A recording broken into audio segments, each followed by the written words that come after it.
नमस्कार साथियों, संसद का ये सत्र अत्यंत महत्वपूर्ण है।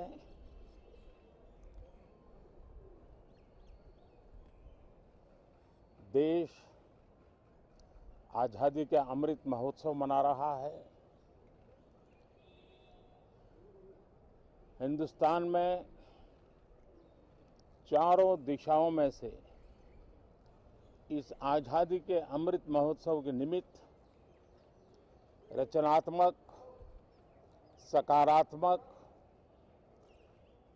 जनहित के लिए, राष्ट्रहित के लिए सामान्य नागरिक अनेक कार्यक्रम कर रहे हैं, कदम उठा रहे हैं और आज़ादी के दीवानों ने जो सपने देखे थे उन सपनों को पूरा करने के लिए सामान्य नागरिक भी इस देश का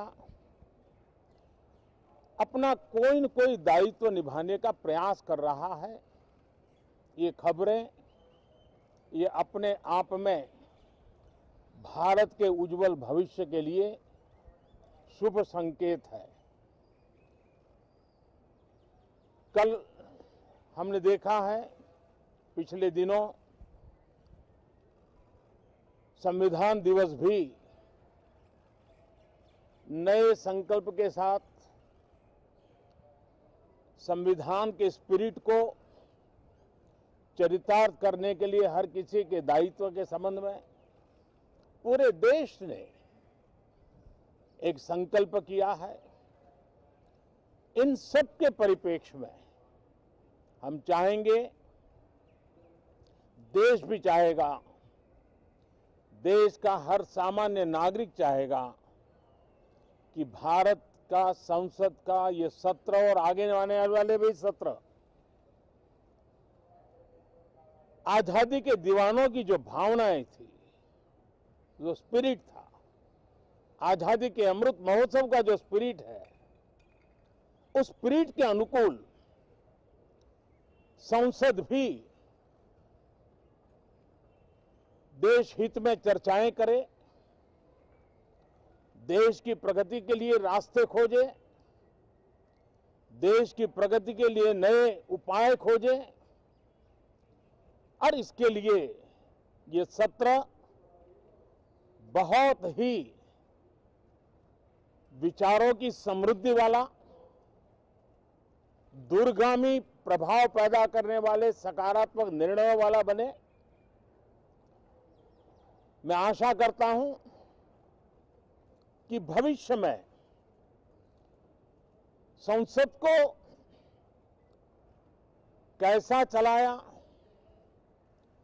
कितना अच्छा कंट्रीब्यूशन किया, उस तराजू पे तोला जाए, न कि किसने कितना जोर लगा करके संसद के सत्र को रोक दिया। ये मानदंड नहीं हो सकता है। मानदंड ये होगा कि संसद में कितने घंटे काम हुआ, कितना सकारात्मक काम हुआ। हम चाहते हैं सरकार हर विषय पर चर्चा करने के लिए तैयार है, खुली चर्चा करने के लिए तैयार है। सरकार हर सवाल का जवाब देने के लिए तैयार है और आजादी के अमृत महोत्सव में हम ये भी चाहेंगे कि संसद में सवाल भी हो, संसद में शांति भी हो। हम चाहते हैं संसद में सरकार के खिलाफ, सरकार की नीतियों के खिलाफ जितनी आवाज प्रखर होनी चाहिए हो, लेकिन संसद की गरिमा, स्पीकर की गरिमा, चेयर की गरिमा, इन सब के विषय में हम वो आचरण करें जो आने वाले दिनों में देश की युवा पीढ़ी को काम आए। पिछले सत्र के बाद